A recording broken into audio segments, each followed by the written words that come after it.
ಕೋಟ್ಯಾಧಿಪತಿ ರಾಯ್ ಆತ್ಮಹತ್ಯೆ ಮಾಡ್ಕೊಂಡಿದ್ದೇಕೆ? ಖಿನ್ನತೆಗೆ ಒಳಗಾಗಿದ್ರ ಉದ್ಯಮಿ ರಾಯ್. 12 ವರ್ಷಗಳ ಲೆಕ್ಕ ಕೆದಕಿದ್ದಕ್ಕೆ ಆತ್ಮಹತ್ಯೆ. ಕಾನ್ಫಿಡೆಂಟ್ ಗ್ರೂಪ್ನ ಮಾಲೀಕ, 10,000 ಕೋಟಿ ಒಡೆಯ, ದೇಶ ವಿದೇಶಗಳಲ್ಲಿ ಆಸ್ತಿ ಗಳಿಕೆ ಆದರೂ ಸಿಂಪಲ್ ಆಗಿ ಇದ್ದ ಸಿಜೆ ರಾಯ್ ಆತ್ಮಹತ್ಯೆ ಪ್ರಕರಣದ ತನಿಖೆಯನ್ನ ಎಸ್ಐಟಿ ಚುರುಕುಗೊಳಿಸಿದೆ. ಉದ್ಯಮಿ ಸಿಜೆ ರಾಯ್ ಪದೇ ಪದೇ ಐಟಿ ದಾಳಿಯಿಂದ ಖಿನ್ನತೆಗೆ ಒಳಗಾಗಿದ್ರ ಎಂಬ ಪ್ರಶ್ನೆ ಈಗ ಉದ್ಭವ ಆಗಿದೆ. ದಾಳಿ ವೇಳೆ ಐಟಿ ಅಧಿಕಾರಿಗಳು 12 ವರ್ಷಗಳ ಲೆಕ್ಕವನ್ನ ಕೆದಕಿದ್ರಂತೆ. ಹೀಗಾಗಿ ಹ್ಯಾಂಡಲ್ ಮಾಡೋಕ್ಕಾಗದೆ ರಾಯ್ ಖಿನ್ನತೆಗೆ ಒಳಗಾಗಿ ಮೃತಪಟ್ಟಿರೋ ಸಾಧ್ಯತೆ ಇದೆ. ಇದರೊಟ್ಟಿಗೆ ತನಿಖಾಧಿಕಾರಿಗಳು ರಾಯ್ ರೆಗ್ಯುಲರ್ ಆಗಿ ಚಿಕಿತ್ಸೆ ಪಡಿತಾ ಇದ್ದ ವೈದ್ಯರನ್ನ ಸಂಪರ್ಕಿಸಿ ಮಾಹಿತಿ ಪಡೆಯಲಿದ್ದಾರೆ. ರಾಯ್ ಯಾವ ಕಾರಣಕ್ಕೆ ಚಿಕಿತ್ಸೆ ಪಡಿತಾ ಇದ್ರು, ಮಾನಸಿಕ ಒತ್ತಡದಿಂದ ಬಳಲ್ತಾ ಇದ್ದಿದ್ರ ಬಗ್ಗೆ ಮಾಹಿತಿಯನ್ನ ಪಡೆಯಲಿದ್ದಾರೆ. ಉದ್ಯಮಿ ಸಿಜೆ ರಾಯ್ ಆತ್ಮಹತ್ಯೆ ಮಾಡಿಕೊಂಡಿರುವಂಥ ಕೊಠಡಿಯಲ್ಲಿ ಅವರೇ ಬರೆದಿದ್ದಾರೆ ಎನ್ನಲಾದ ಒಂದು ಡೈರಿ ಪತ್ತೆಯಾಗಿದೆ. ಹಾಗಾಗಿ ಆ ಡೈರಿಯ ಬಗ್ಗೆ ಮಾಹಿತಿಯನ್ನು ಪಡೆದುಕೊಳ್ಳಿಕ್ಕೆ ಪತ್ನಿ ಮತ್ತು ರಾಯ್ ಅವರ ಪುತ್ರನಿಗೆ ವಿಚಾರಣೆಗೆ ಕರೆದಿರುವಂಥದ್ದು. ಯಾಕಂದರೆ ಒಂದಷ್ಟು ದಾಖಲೆಗಳು, ಅಂದರೆ ಈ ಹಿಂದೆ ಅವರದೇ ಹಸ್ತಾಕ್ಷರದಲ್ಲಿ ಬರೆದಿರುವಂತಹ ಒಂದಷ್ಟು ದಾಖಲೆಗಳೊಂದಿಗೆ ವಿಚಾರಣೆಗೆ ಬನ್ನಿ ಅನ್ನುವಂಥ ಮಾಹಿತಿಯನ್ನು ನೀಡಿ ಇಬ್ಬರಿಗೆ ವಿಚಾರಣೆಗೆ ಕರೆದಿದ್ದಾರೆ ಅನ್ನುವಂಥ ಮಾಹಿತಿಗಳು ಕೂಡ ಈಗ ಇರುವಂಥದ್ದು. ಅವರದೇ ಹಸ್ತಾಕ್ಷರದಲ್ಲಿ ಬರೆದಿರುವಂತಹ ಒಂದು ಮಾಹಿತಿ ಜೊತೆಗೆ ಇಲ್ಲಿ ಸಿಕ್ಕಿರುವಂಥ ಮಾಹಿತಿಯನ್ನು ತಾಳೆ ಮಾಡಿ ನೋಡಿದಂಥ ಸಂದರ್ಭದಲ್ಲಿ ಎರಡೂ ಕೂಡ ಅವರದೇ ಹಸ್ತಾಕ್ಷರ ಆಗಿದೆ ಅನ್ನುವಂಥದ್ದು ಪ್ರಾಥಮಿಕವಾಗಿ ಖಾತ್ರಿ. ಆದರೆ ಅದಾದ ಬಳಿಕ ಡೈರಿ ಮತ್ತು ಅವರು ತಂದುಕೊಟ್ಟಂಥ ದಾಖಲೆಗಳನ್ನು FSLಗಳಿಸಿ ರಾಯ್ ಅವರೇ ಬರೆದಿದ್ದಾರೆ ಅನ್ನುವಂಥದ್ದನ್ನು ಖಾತ್ರಿಪಡಿಸಿಕೊಳ್ಳಲಿಕ್ಕೆ ಈಗಾಗಲೇ SIT ಅಧಿಕಾರಿಗಳು ಮುಂದಾಗಿರುವಂಥದ್ದು. ಆತ್ಮಹತ್ಯೆ ಮಾಡಿಕೊಂಡ ಕೊಠಡಿಯಲ್ಲಿ ಪತ್ರ ಲಭ್ಯ. ಪತ್ನಿ ಪುತ್ರನ ಬಳಿ ಹೇಳಿಕೆಗೆ ಮುಂದಾದ ಪೊಲೀಸರು. ರಿಚ್ಮಂಡ್ ರಸ್ತೆಯಲ್ಲಿರುವ ಕಾನ್ಫಿಡೆಂಟ್ ಕಚೇರಿಯಲ್ಲಿ ರಾಯ್ ಶೂಟೌಟ್ ಮಾಡಿಕೊಂಡು ಆತ್ಮಹತ್ಯೆಗೆ ಶರಣಾಗಿದ್ರು. ಈಗ ರಾಯ್ ಸೂಸೈಡ್ ಮಾಡಿಕೊಂಡ ಕೊಠಡಿಯಲ್ಲಿ ಪತ್ರವೊಂದು ಪತ್ತೆಯಾಗಿದೆ. ಪತ್ರದಲ್ಲಿರುವ ಮಾಹಿತಿ ಆಧರಿಸಿ ಪೊಲೀಸರು ತನಿಖೆಯನ್ನ ಚುರುಕುಗೊಳಿಸಿದ್ದಾರೆ. ಈ ಪತ್ರದಲ್ಲಿ ರಾಯ್ ಆತ್ಮಹತ್ಯೆ ವಿಚಾರವಾಗಿ ಏನನ್ನೂ ಉಲ್ಲೇಖಿಸಿಲ್ಲ. ಹೀಗಾಗಿ ಈ ಪತ್ರವನ್ನ ಪೊಲೀಸರು ಡೆತ್ ನೋಟ್ ಅಂತ ಪರಿಗಣಿಸಿಲ್ಲ. ಆದರೆ ಪತ್ರದಲ್ಲಿರುವ ಆರ್ಥಿಕ ವ್ಯವಹಾರ, ಕೆಲವೊಂದು ವೈಯಕ್ತಿಕ ವಿಚಾರದ ಆಧಾರದಲ್ಲಿ ತನಿಖೆ ನಡೆಸುತ್ತಿದ್ದಾರೆ. ಹಣಕಾಸು ವ್ಯವಹಾರದ ಬಗ್ಗೆ ಉಲ್ಲೇಖಿಸಿರುವ ಹಿನ್ನೆಲೆಯಲ್ಲಿ ಐಟಿ ಅಧಿಕಾರಿಗಳು ಮಹಜರ್ ಮತ್ತು ವಿಚಾರಣೆಯನ್ನ ಪೊಲೀಸರು ನಡೆಸಿದ್ದಾರೆ. ಒಟ್ಟಾರೆ ಪತ್ರದ ಬಗ್ಗೆ ಕೂಲಂಕುಷ ತನಿಖೆಯನ್ನ ಮಾಡ್ತಿದ್ದಾರೆ. ಸಿಜೆ ರಾಯ್ ಆತ್ಮಹತ್ಯೆ ಬಳಿಕ ಸಾಕಷ್ಟು ತನಿಖೆಯನ್ನು ಮಾಡಿದಂಥ SIT ಅಧಿಕಾರಿಗಳ ತಂಡ ಒಂದು ಲೆಟರನ್ನು ರಿಟ್ರೀವನ್ನು ಮಾಡಿಕೊಂಡಿದೆ. ಅಂದರೆ ತಮ್ಮ ವಶಕ್ಕೆ ಪಡೆದುಕೊಂಡಿರೋದು, ತಮ್ಮ ವಶಕ್ಕೆ ಪಡೆದುಕೊಂಡಂಥ ಲೆಟರ್ಗಳೇನಿತ್ತು ಆ ಲೆಟರ್ಗಳಲ್ಲಿ ಯಾವ ಅಂಶಗಳಿದ್ದಾವೆ ಏನು ಅನ್ನೋದ್ರ ಬಗ್ಗೆ ಈಗಾಗಲೇ ಮಾಹಿತಿಗಳು ಸಿಕ್ಕಿದ್ದಾವೆ. ಯಾಕೆಂದರೆ ಆರ್ಥಿಕ ವ್ಯವಹಾರಗಳಿಗೆ ಸಂಬಂಧಪಟ್ಟಂತೆ ಮತ್ತು ಕೆಲವೊಂದು ವೈಯಕ್ತಿಕ ವಿಚಾರಗಳನ್ನು ಆ ಲೆಟರ್ನಲ್ಲಿ ಉಲ್ಲೇಖ ಮಾಡಿದ್ದಾರೆ ಅನ್ನೋದ್ರ ಬಗ್ಗೆ ಸ್ಪಷ್ಟವಾದ ಮಾಹಿತಿಗಳಿದ್ದಾವೆ. ಆದರೆ ಅದನ್ನು ಡೆತ್ ನೋಟ್ ಅಂತೇಳಿ ತನಿಖಾಧಿಕಾರಿಗಳು ಪರಿಗಣನೆಗೆ ತೆಗೆದುಕೊಂಡಿಲ್ಲ. ಯಾಕೆಂದರೆ ಡೆತ್ ನೋಟ್ಗೆ ಸಂಬಂಧಪಟ್ಟಂತೆ ಅಥವಾ ಆತ್ಮಹತ್ಯೆಯನ್ನು ಮಾಡ್ಕೊಳ್ತಾ ಇದ್ದೀನಿ ಅಂತಕ್ಕೆ ಸಂಬಂಧಪಟ್ಟಂತೆ ಯಾವುದೇ ರೀತಿಯ ಉಲ್ಲೇಖವನ್ನು ಮಾಡದೇ ಇರೋ ಹಿನ್ನೆಲೆಯಲ್ಲಿ ಆ ಲೆಟರ್ನ ಅಂಶಗಳೇನಿತ್ತು ಅದನ್ನು ತನಿಖೆಯನ್ನು ಮಾಡ್ತಾ ಇದ್ದಾರೆ. ಜೊತೆಗೆ IT ಅಧಿಕಾರಿಗಳ ಪ್ರೆಷರ್ ಏನಿತ್ತು ಅನ್ನೋದ್ರ ಬಗ್ಗೆ ಕೂಡ ಆರೋಪಗಳು ಕೇಳಿ ಬರ್ತಾ ಇದೆ. ಅದಕ್ಕೆ ಸಂಬಂಧಪಟ್ಟಂತೆ ಕೂಡ ಆ ತನಿಖೆಯನ್ನು ಈಗ ತನಿಖಾಧಿಕಾರಿಗಳು ಮಾಡ್ತಾ ಇರುವಂತದ್ದು. ರಾಯ್ ಕುಟುಂಬ, ಆಪ್ತರು, ಸಿಬ್ಬಂದಿಯ ವಿಚಾರಣೆ. ರಾಯ್ ಕೈಬರಹ ದಾಖಲೆಗೆ ತರಲು ಸೂಚನೆ. ಕೋಟಿ ಕುಳ ರಾಯ್ ಕಳೆದುಕೊಂಡ ಕುಟುಂಬ ಬೇಸರದಲ್ಲಿದೆ. ಈ ನಡುವೆ ಪೊಲೀಸರು ರಾಯ್ ಪುತ್ರ ರೋಹಿತ್ ಪತ್ನಿಯನ್ನ ವಿಚಾರಣೆಗೆ ಕರೆದಿದ್ದಾರೆ. ರಾಯ್ ಕೊಠಡಿಯಲ್ಲಿ ಡೈರಿ ಸಿಕ್ಕಿದ್ದು ಇದು ಕೈಬರಹದಲ್ಲಿದೆ. ಹೀಗಾಗಿ ರಾಯ್ ಬರವಣಿಗೆಯ ಬೇರೆ ದಾಖಲೆಗಳು ಇದ್ರೆ ತರುವಂತೆ ಸೂಚನೆಯನ್ನ ಕೊಟ್ಟಿದ್ದಾರೆ. ರಾಯ್ ಆತ್ಮಹತ್ಯೆ ಮಾಡಿಕೊಂಡಿರುವ ಕೊಠಡಿಯಲ್ಲಿ ಸಿಕ್ಕಿರುವ ಡೈರಿ ರಾಯ್ ಅವರೇ ಬರೆದಿದ್ದ ಇಲ್ವಾ ಅನ್ನೋದನ್ನ ತಿಳಿಯೋಕೆ ತನಿಖಾಧಿಕಾರಿಗಳು ಮುಂದಾಗಿದ್ದಾರೆ.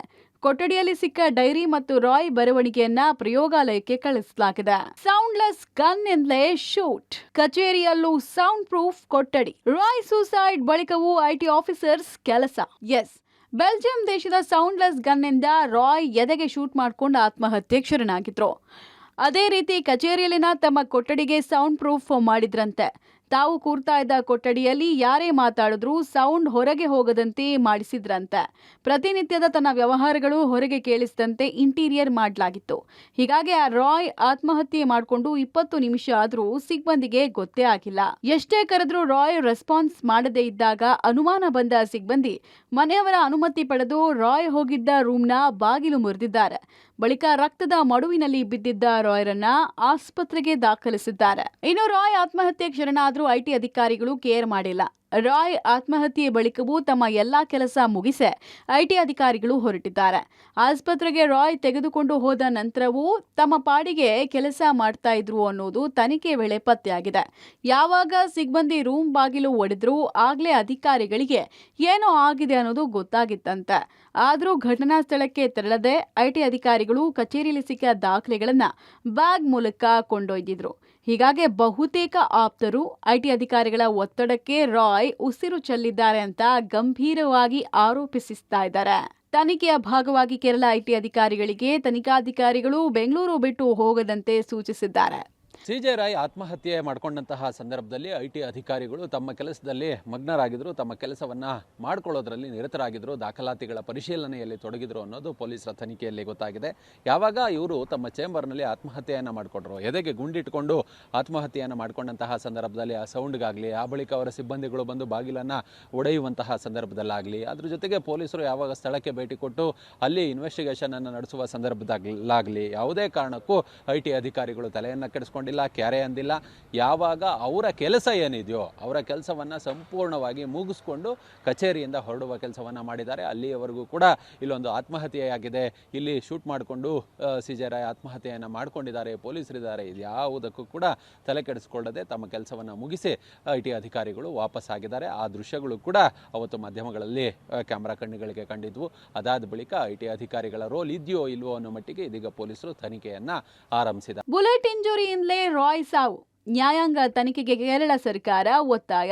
ರಾಯ್ ಮರಣೋತ್ತರ ಪರೀಕ್ಷಾ ವರದಿ ವೈದ್ಯರಿಂದ ಪೊಲೀಸರಿಗೆ ಸಲ್ಲಿಕೆ ಆಗಿಲ್ಲ. ಬುಲೆಟ್ ಇಂಜುರಿ ಎಂಬ ವರದಿಯನ್ನ ವೈದ್ಯರು ಸಿದ್ಧಪಡಿಸಿದ್ದಾರೆ. ಗುಂಡಿಟ್ಕೊಳ್ಳುವಾಗ ಧರಿಸಿದ್ದ ಬಟ್ಟೆಯ ಮೇಲಿದ್ದ ಬುಲೆಟ್ ಪೌಡರ್ ಮತ್ತೆ ರಕ್ತದ ಕಲೆಯನ್ನ ಡ್ರೈ ಮಾಡಿ ಕೊಡೋಕೆ ವೈದ್ಯರು ಮುಂದಾಗಿದ್ದಾರೆ. ಇನ್ನೆರಡು ದಿನಗಳಲ್ಲಿ ಮರಣೋತ್ತರ ಪರೀಕ್ಷಾ ವರದಿ ಪೊಲೀಸರ ಕೈ ಸೇರಲಿದೆ. ಇನ್ನು ಘಟನೆ ಬಗ್ಗೆ ನ್ಯಾಯಾಂಗ ತನಿಖೆ ನಡೆಸುವಂತೆ ಹಣಕಾಸು ಸಚಿವೆ ನಿರ್ಮಲಾ ಸೀತಾರಾಮನ್ಗೆ ಕೇರಳ ಮುಖ್ಯಮಂತ್ರಿ ಪಿಣರಾಯಿ ವಿಜಯನ್ ಪತ್ರ ಬರೆದಿದ್ದಾರೆ. ಉದ್ಯಮಿ ಸಿಜೆ ರಾಯ್ ಅವರ ಮರಣೋತ್ತರ ಪರೀಕ್ಷೆ ವರದಿ ಇನ್ನೂ ಕೂಡ ಪೊಲೀಸರಿಗೆ ಸಲ್ಲಿಕೆ ಆಗಿಲ್ಲ. ಈಗಾಗಲೇ ಮರಣೋತ್ತರ ಪರೀಕ್ಷೆ ವರದಿಯನ್ನು ಬೋರಿಂಗ್ ಆಸ್ಪತ್ರೆ ವೈದ್ಯರು, ಫಾರೆನ್ಸಿಕ್ ತಜ್ಞರು ಈಗಾಗಲೇ ಸಿದ್ಧಪಡಿಸ್ತಾ ಇರುವಂಥದ್ದು. ಬುಲೆಟ್ ಇಂಜುರಿ ಎನ್ನುವಂಥದ್ದನ್ನು ಉಲ್ಲೇಖ ಮಾಡಲಾಗಿದೆ. ಪ್ರಮುಖವಾಗಿ ಬುಲೆಟ್ ತಗುಲಿದ ಪರಿಣಾಮ ದೇಹಕ್ಕೆ ಯಾವ ರೀತಿ ಹಾನಿಯಾಗಿದೆ, ದೇಹದ ಒಳಗಡೆ ಯಾವ ರೀತಿಯಾಗಿ ಗಾಯಗಳಾಗಿದೆ ಅನ್ನೋದನ್ನು ವಿವರಣೆಯನ್ನು ಬರೆದಿರುವಂಥದ್ದು. ಜೊತೆಗೆ ಗುಂಡಿಟ್ಕೊಳ್ಳುವಂಥ ದಿನ ಅವರು ಧರಿಸಿದ್ದಂಥ ಬಟ್ಟೆ, ರಕ್ತದ ಕಲೆಗಳು ಮತ್ತು ಬುಲೆಟ್ ಫೈರ್ ಆದಾಗ ಅದರಿಂದ ಸಿಡಿದಂಥ ಪೌಡರ್ ಯಾವುದು ಅನ್ನೋದು ಕೂಡ ಪತ್ತೆ ಮಾಡಲಿಕ್ಕೆ ಆ ಬಟ್ಟೆಯನ್ನು ಡ್ರೈ ಮಾಡಿರುವಂಥದ್ದು. ಆ ಡ್ರೈ ಮಾಡಿ ನಾಳೆ ಒಳಗಡೆ ಪೊಲೀಸರಿಗೆ ವರದಿಯನ್ನು ಕೊಡ್ತೇವೆ ಅಂತೇಳಿ ಹೇಳ್ತಾ ಇರುವಂಥದ್ದು. ನಾಳೆ ಸಂಜೆ ಒಳಗಡೆ ಪೊಲೀಸರಿಗೆ ಮರಣೋತ್ತರ ಪರೀಕ್ಷೆ ವರದಿಯನ್ನು ಕೊಡುವ ಸಾಧ್ಯತೆ ಹೆಚ್ಚಾಗಿದೆ. ಡೈರಿ, ಫೈಲ್ಸ್, ಲ್ಯಾಪ್ಟಾಪ್, ಮೊಬೈಲ್ ಪರಿಶೀಲನೆ, ಪೊಲೀಸರ ಕೈಗೆ ರಾಯ್ ಸಿಡಿಆರ್ ರಿಪೋರ್ಟ್. ಕೋಟ್ಯಾಧಿಪತಿ ರಾಯ್ ಸೂಸೈಡ್ ಪ್ರಕರಣದ ತನಿಖೆ ಕೈಗೆತ್ತಿಕೊಂಡಿರುವ ಎಸ್ಐಟಿ ಕಾನ್ಫಿಡೆಂಟ್ ಗ್ರೂಪ್ ಕಚೇರಿಯ ಇಂಚಿಂಚು ಜಾಲಾಡಿದೆ. ಕಚೇರಿಯಲ್ಲಿ ಸಿಕ್ಕ ಡೈರಿ, ಕಡತಗಳು, ಲ್ಯಾಪ್ಟಾಪ್, ಮೊಬೈಲ್ ಫೋನ್ಗಳನ್ನು ತನಿಖಾಧಿಕಾರಿಗಳು ವಶಕ್ಕೆ ಪಡೆದಿದ್ದಾರೆ. ಅದರಲ್ಲೂ ಮುಖ್ಯವಾಗಿ ರಾಯ್ ಡೈರಿಯನ್ನ ಪರಿಶೀಲನೆ ನಡೆಸಲಾಗುತ್ತಿದೆ. ಡೈರಿಯಲ್ಲಿ ಉದ್ಯಮ ವ್ಯವಹಾರದ ಮಾಹಿತಿ ಸಿಗುವ ಸಾಧ್ಯತೆ ಹಿನ್ನೆಲೆಯಲ್ಲಿ ಪರಿಶೀಲನೆ ನಡೆಸಲಾಗ್ತಾ ಇದೆ. ಇನ್ನು ರಾಯ್ ಸೂಸೈಡ್ಗೂ ಮುನ್ನ ಯಾರೊಂದಿಗೆ ಮಾತಾಡಿದ್ರು ಎಂಬುದು ಪ್ರಕರಣದಲ್ಲಿ ಮುಖ್ಯ ಆಗಿದೆ. ಹೀಗಾಗಿ ಪೊಲೀಸರು ಸಿಡಿಆರ್ ರಿಪೋರ್ಟ್ ಬೆನ್ನು ಬಿದ್ದಿದ್ದಾರೆ. ಇವತ್ತು ರಾಯ್ ಫೋನ್ ಕಾಲ್ ಡೀಟೇಲ್ಸ್ ಪೊಲೀಸರ ಕೈ ಸೇರಲಿದೆ. ಕೊನೆ ಕ್ಷಣದ ಕರೆಗಳು, ಅತಿ ಹೆಚ್ಚು ಬಾರಿ ಡಯಲ್ ಆಗಿರುವ ನಂಬರ್, ಯಾರೊಂದಿಗೆ ಎಷ್ಟು ಹೊತ್ತು ಮಾತಾಡಿದ್ದಾರೆ ಅನ್ನೋದು ತನಿಖೆ ಮಾಡಲಿದ್ದಾರೆ. News desk, public TV.